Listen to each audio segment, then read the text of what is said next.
2월 5일 법률방송 로투데이 시작하겠습니다.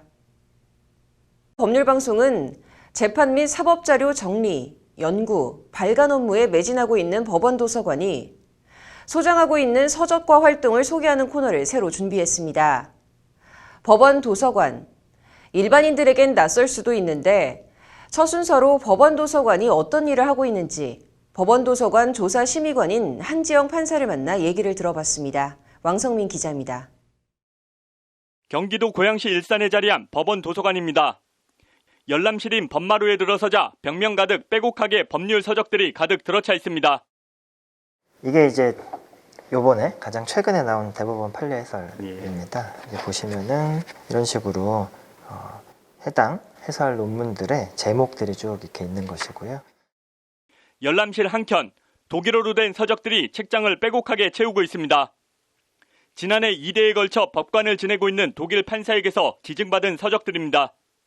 독일 각 지역 박물관 소장 예술품을 소개하는 도록에서부터 19세기 프로이센 왕국의 민법 서적에 이르기까지 귀중한 사료들이라는 것이 한지영 판사의 설명입니다.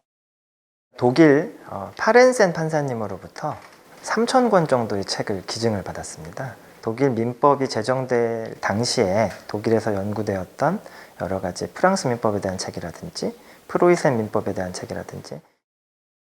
법원 도서관은 8만 9천여 편의 학술 논문과 6만 7천여 권의 수준 높은 교양 서적을 포함해 총 44만여 권의 장서를 보유하고 있는 명실상부한 법조계 지식 창고입니다. 뒤쪽에 보시면은 이런 식으로 판례는 좀 이렇게 다 실기 어려운 여러 가지 도표라든지 그림이라든지 사진이라든지 이런 것들도 많이 이렇게 포함이 돼 있어가지고 이해하시는 데 이제 좀 더 도움이 되시는. 자리를 옮겨 본격적인 얘기를 들어봤습니다. 먼저 법원도서관이 어떤 곳인지부터 물었습니다. 법원도서관은 사법부 중앙도서관입니다. 판사님들이 재판 업무를 잘 하실 수 있도록 필요한 자료를 제공하는 업무를 본업으로 하고 있고요. 또 일반 국민들에게 필요한 판결, 중요한 문헌들을 소개해드리는 역할도 하고 있습니다. 이를 위해 법원도서관은 일반 도서관에선 하지 않는 업무를 하고 있는 게 있습니다. 바로 최고의 법률 전문가로서 다양한 법률 서적을 직접 발간하는 업무를 수행하고 있는 겁니다. 법원도서관이 다른 도서관들과 가장 큰 차이점이 있다면 발간 업무를 같이 하는 거라고 생각을 합니다. 저희 중요한 사법 자료라든지 법원사 자료들을 출간하는 업무. 대법원 판례 해설, 사법 논집, 사법 같은 서적들이 법원 도서관이 발간하는 대표 서적들입니다. 대법원 판례 해설 말고도 판사님들이 실무를 하면서 필요한 자료들을 조사하고 연구해서 만든 논문집인 사법 논집이라는 것도 있고, 또 판사님들뿐만 아니라 대학 교수님들도 같이 필자로 많이 참여를 하고 계시는 학술지적인 성격이 강한 사법지도 있습니다. 그 외에도 대법원 그 밖에 우리 대법원 판례를 영어나 중국어로 번역하거나 일제시대 고등법원 판결 등을 구격하는 작업 등도 아울러 수행하고 있습니다. 대법원 판례들을 영문과 중문으로 번역해서 영문 판례집, 중문 판례집도 발간을 해서 서비스를 하고 있습니다. 또 법원사 자료로는 일제시대 때의 대법원 판결이라고 할 수 있는 조선 고등법원 판결, 이것들을 구격해서 발간한 바 있고요. 또 여러 가지 일어로 되어 있는 과거의 법령집들을 구격해서 발간하는 업무도. 한지영 판사는 그중에서도 매년 7월과 12월 두 차례에 걸쳐 직전 반년간 대법원 주요 판결 50개 정도를 추려 발간하는 대법원 판례 해설이 대법원 역량이 고스란히 담긴 발간 작업의 백미이자 정화라고 말합니다. 대법원에서 선고된 중요한 판결들에 대해서 해설을 해놓은 논문집이라고 보시면 될 것 같습니다.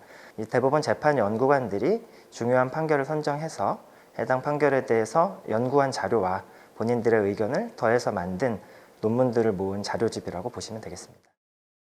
이 때문에 법조계에선 대형 로펌이나 주요 로스쿨에서 판례나 법리 등을 공부할 때 교과서처럼 쓰이는 일종의 법조 바이블처럼 여겨지고 있습니다.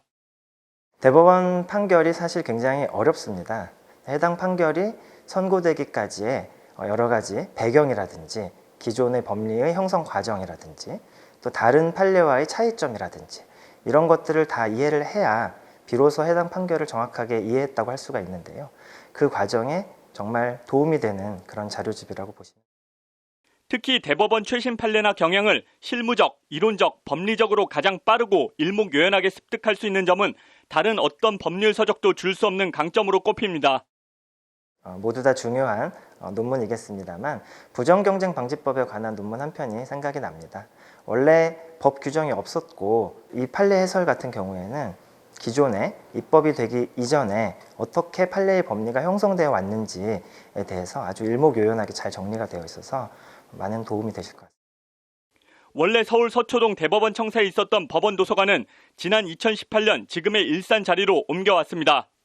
공간 확보 측면도 있지만 사법 접근성을 높이기 위한 취지도 담겼다는 게 한지영 판사의 설명입니다.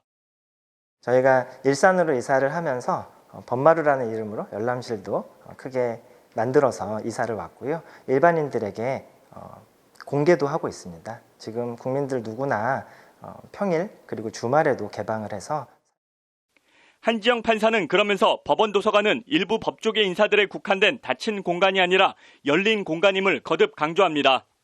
원하는 누구나 온 오프라인을 통해 자유롭게 이용할 수 있고 일반인 서적 대출까지 연내에 추진한다는 것이 한지영 판사의 말입니다.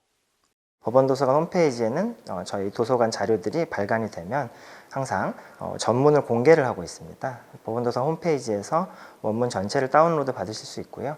또 요새 법원 도서관에서 제공하는 전자책들이 있습니다. 법률 전자책으로도 저희가 발간을 해서 서비스를 하고 있습니다. 법원 도서관 열람실 이름 법마루의 마루는 산마루 이런 것처럼 꼭대기, 최고봉, 어떤 사물의 첫째, 어떤 일의 기준 등을 뜻하는 다의적인 단어입니다. 법마루, 법의 최고봉, 법의 기준, 최고의 법률 전문가로서 자부심을 은연중에 가득 품은 이름입니다. 그렇지만 그들만의 자부심이 아닌 다가가는 법원, 권위에 갇힌 닫힌 법원이 아닌 시민 누구에게나 열린 법원.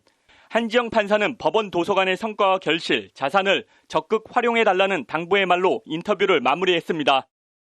코로나 상황에서 비대면 비접촉이 중시되는 그런 상황 속에서 국민들 또 법조인들이 필요한 정보를 잘 쉽게 얻으실 수 있도록 다양한 전자책이라든지 전자자료들에 대해서도 관심을 기울이고 서비스를 하려고 노력하고 있습니다. 법률방송 왕성민입니다. 법제처가 2021년 주요 업무 추진 계획을 발표했습니다. 위기 극복과 경제 대전환, 법제로 적극 뒷받침하겠습니다를 캐치프레이즈로 내걸었다고 하는데 어떤 내용인지 장한지 기자가 보도합니다. 취임 6개월을 맞은 이강섭 법제처장은 국정 성과 창출과 국민 삶의 질 향상을 위해 노력해왔다고 문재인 정부 4년 법제처를 자평했습니다. 국정과제 법률안 483건 중 302건이 국회를 통과했으며 행정기본법안을 마련하여 국회에 제출하는 등 국정 성과 창출을 위한 입법을 총괄 지원하였습니다. 문재인 정부 임기가 1년 3개월 남은 가운데 이강섭 법제처장은 2021년 법제처 핵심 추진 과제로 크게 4가지를 제시했습니다. 먼저 코로나19 위기 극복과 경제 회복을 위한 원스톱 입법 지원입니다. 주요 법안별로 전담 TF를 구성해 입안 지원, 사전 법제 심사 등을 통합적으로 제공해 신속한 입법을 추진하겠다는 것이 법제처의 구상입니다. 이를 통해 이른바 한국판 뉴딜 구현을 법제로 뒷받침하겠다는 겁니다.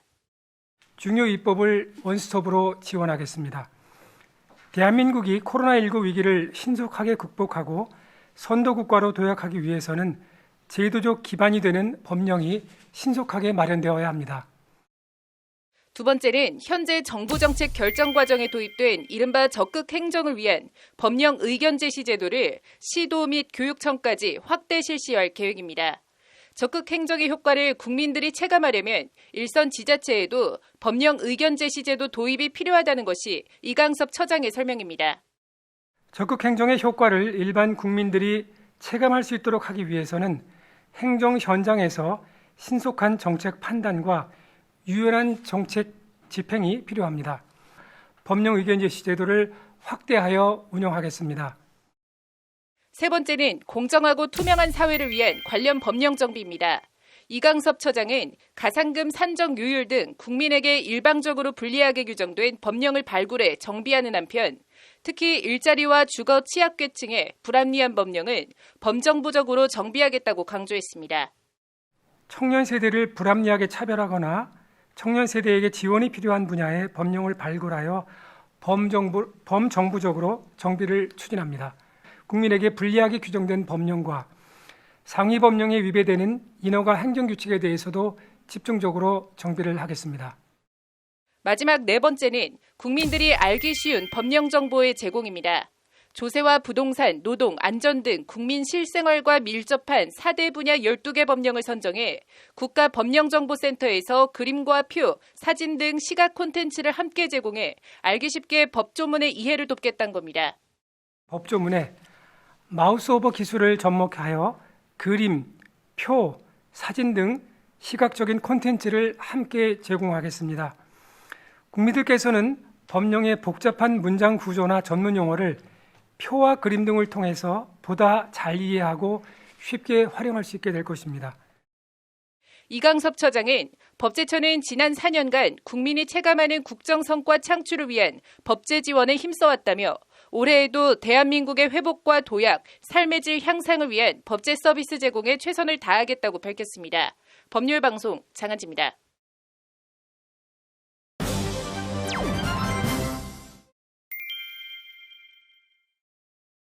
국민권익위원회가 김학의 전 법무부 차관 출국금지 신고자가 공익신고자에 해당한다 이렇게 밝혔습니다. 이용 변호사의 뉴스업에서 자세한 얘기 해보도록 하겠습니다. 이 변호사님 어서 오십시오. 네, 안녕하세요. 네, 오늘 권익위가 김학의 전 차관의 이 불법 출국금지 관련 의혹을 제보한 신고자에 대해서 공익신고자에 해당한다 이렇게 지금 결론을 냈죠. 네, 국민권익위가 오늘 보도자료를 냈습니다. 네. 그 김학의 전 법무부 차관 출국 금지와 관련해서 이런 출국 금지, 긴급 출국 금지를 요청하는 과정에서 네. 무언가 불법이 있었다. 네. 이러한 지금 내용의 어떤 공익 신고를 한 그 신고자에 대해서 이 사람의 이런 신고 내용, 제보 내용은 공익 신고가 맞다. 네. 이렇게 이제 결론을 낸 거거든요. 그렇게 되면은 공익신고자 보호법에 따라서 신분상 비밀이 보장되고요. 그다음에 신변 보호와 불이익 조치 금지 이런 것들이 다 적용이 되고 네. 나아가서 공익신고 과정에서 이렇게 불법적인 어떤 그러한 직무상의 어떤 기밀을 누설했다라는 처벌을 받을 위험이 있는데 이러한 처벌도 받지 않게 되는 그러한 책임 감면 등의 조치를 받게 되는 것입니다. 네.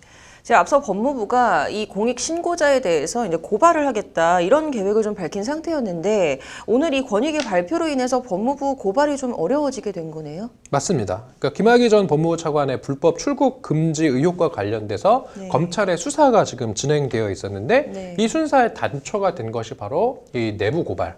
제보였던 것이거든요. 네. 근데 이것에 대해서 네. 법무부는 사실 대단히 좀 불쾌한 그런 기색을 내비쳤었어요. 네. 그래서 특히 아마도 지금 이 공익신고를 한 사람이 이러한 수사의 절차나 이런 것들을 그 당시 수원지검 안양지청의 수사 내용을 너무나도 잘 알고 있어서 네. 아마도 검사일 것으로 추정이 되는데 네. 그러면 법무부 입장에서는 이런 직무상의 기밀을 외부에 누설한 것이니까 네. 공무상 기밀 누설죄로 고발하겠다라는 입장을 밝혔었거든요. 네. 그런데 지금 오늘 권익위에서 이 내부 고발자의 이런 제보는 공익신고에 해당한다라고 했기 때문에 네. 법무부가 지금 이 내부 고발자, 공익신고자에 대해서 고발을 하기가 조금 어려워진 그런 상황이라고밖에 볼 수 없을 것 같습니다. 네. 권익위가 좀 이제 이 내부 고발자에 대해서 강력한 보호 조치를 하겠다라고 밝히기는 했지만 그래도 좀 이거 불이익 조치를 받을 가능성 좀 여전히 있지 않나요?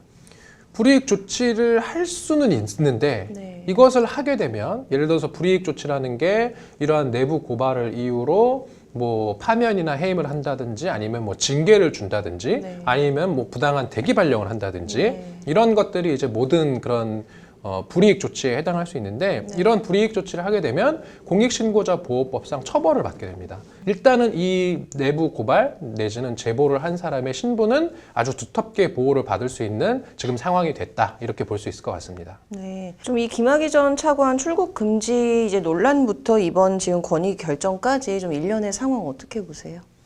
뭐 저는 근데 그런 게 있어요. 이게 무엇이 중헌디라는 말이 있지 네. 않습니까? 이게 김학의 전 법무부 차관의 긴급 출국 금지 자체가 전 잘못됐다고 보진 않거든요. 네. 그 당시에 출국하려고 출국장 그 수속 다 마치고 게이트까지 갔다가 출국 금지가 되어서 출국을 못했던 것인데 그러한 긴급한 출국 금지를 할 사유는 있었던 것이고 다만 그 당시에 대검 과거사 진상조사단에 파견나가 있던 검사가 긴급 출국 금지 요청을 할 수 있는 권한이 좀 불비했던 것으로 보여요.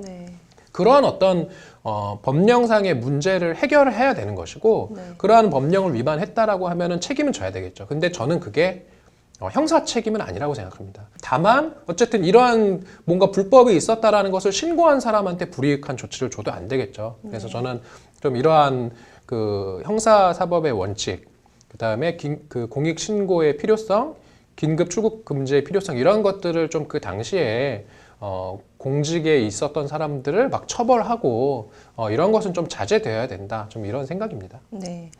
뭐 어쨌든 김 전 차관 사건을 맡을 수사기관이 좀 어디가 될지는 권익위 전원위원회 결정이 나올 때까지는 좀 기다려봐야겠네요. 오늘 잘 들었습니다. 이어서 법조계 소식 전해드리겠습니다. 포스코가 광양제철소 사내협력업체 노동자들을 직접 고용해야 한다는 법원 판결이 나왔습니다. 광주고법 민사 2부는 정모 씨 등 44명이 포스코를 상대로 낸 근로자 지위 확인 등 소송 항소심에서 1심 원고 패소 판결을 깨고 원고 승소로 판결했습니다. 지적장애 2급 20살 딸을 알루미늄 밀대로 수차례 때려 숨지게 한 40대 엄마가 1심에 이어 2심에서도 징역 6개월을 선고받았습니다. 이 엄마는 딸에게 한글을 가르치려 했으나 말을 듣지 않는다는 이유로 딸을 때려 숨지게 한 상해치사 혐의입니다. 채무로 급여가 압류되자 4천만 원의 뇌물을 받은 혐의로 기소된 지자체 공무원이 1심에서 징역 3년에 벌금 4천만 원, 추징금 4천만 원을 선고받았습니다. 재판부는 피고인은 적극적으로 뇌물을 요구했고 액수도 적지 않다며 이같이 선고했습니다. 평소 술에 취해 이웃들과 다툼을 벌였던 50대 남성이 술에 만취해 이웃들에게 흉기를 휘둘러 한 명이 숨지고 한 명이 크게 다쳤습니다. 이 남성은 경찰 조사에서 술에 취해 기억이 나지 않는다, 왜 찔렀는지 모르겠다고 진술한 것으로 전해졌습니다.